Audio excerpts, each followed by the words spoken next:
Hey guys, I have probably named this video The Secret to Great Success.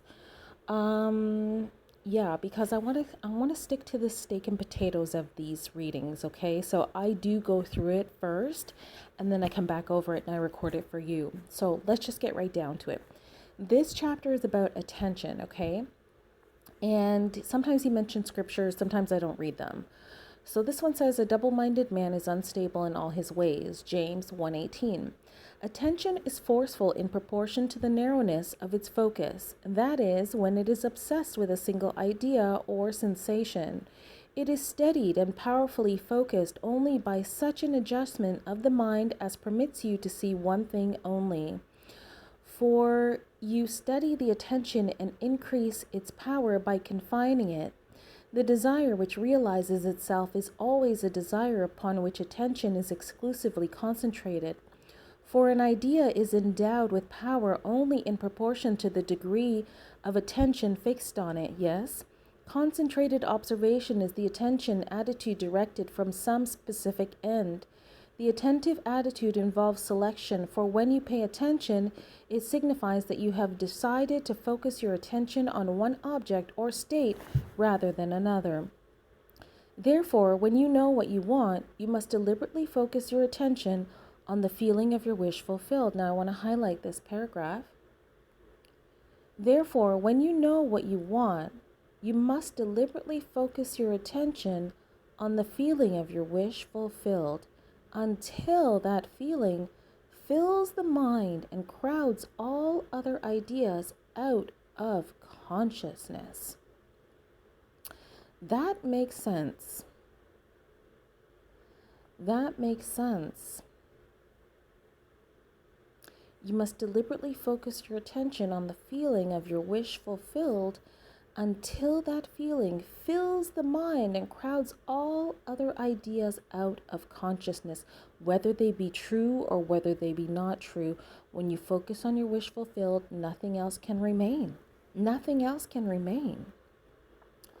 The power of attention is the measure of your inner force. Concentrated observation of one thing shuts out other things and causes them to disappear. Yes. Yes. Now I put this in pink because it's secondary highlighted for me. The power of attention is the measure of your inner force.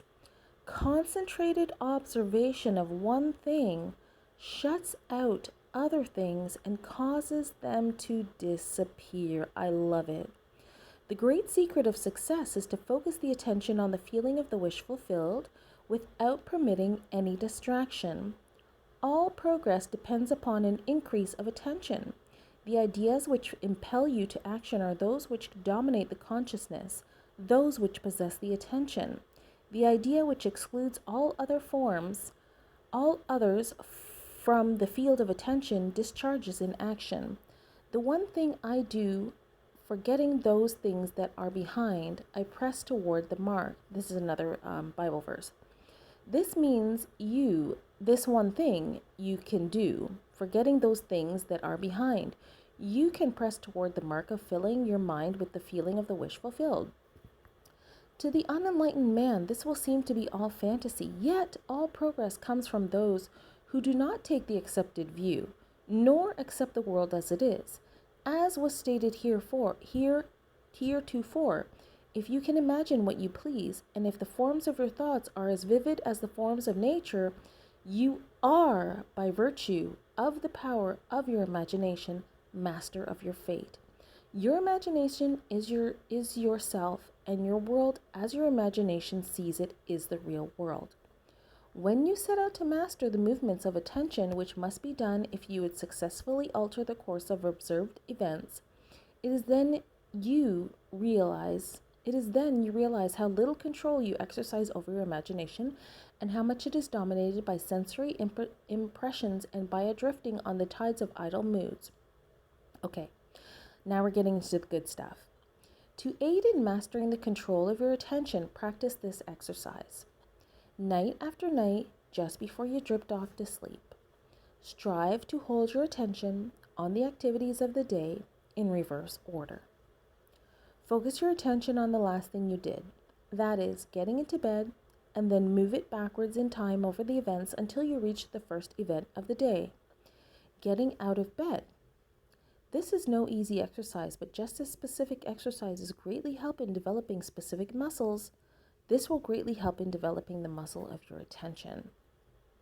Now, there was something here that I did want to highlight. Did I miss it? I hope not. Your attention must be developed, controlled, and concentrated in order to change your concept of yourself successfully and thereby change your future. Imagination is able to do anything, but only according to the internal direction of your attention.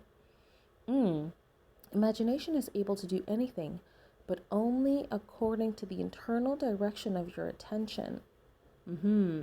If you persist night after night, sooner or later, you will awaken in yourself a center of power and become conscious of your greater self, the real you. Yes. But there was something I want to highlight. One sec. Okay, guys, let's go over this practice, practice exercise by Neville.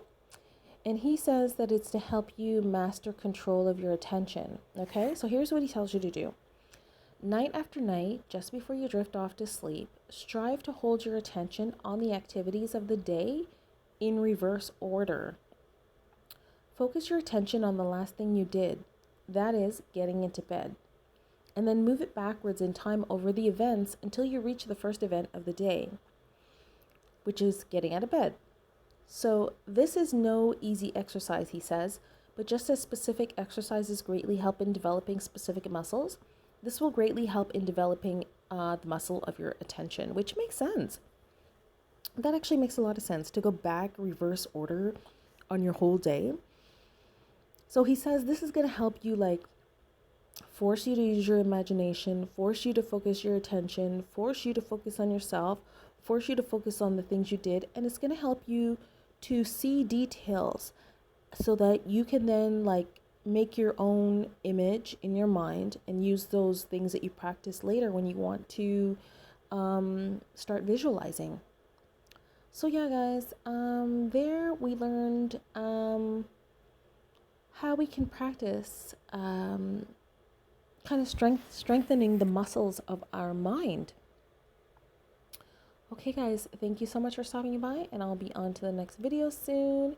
And next we will be looking at attitude.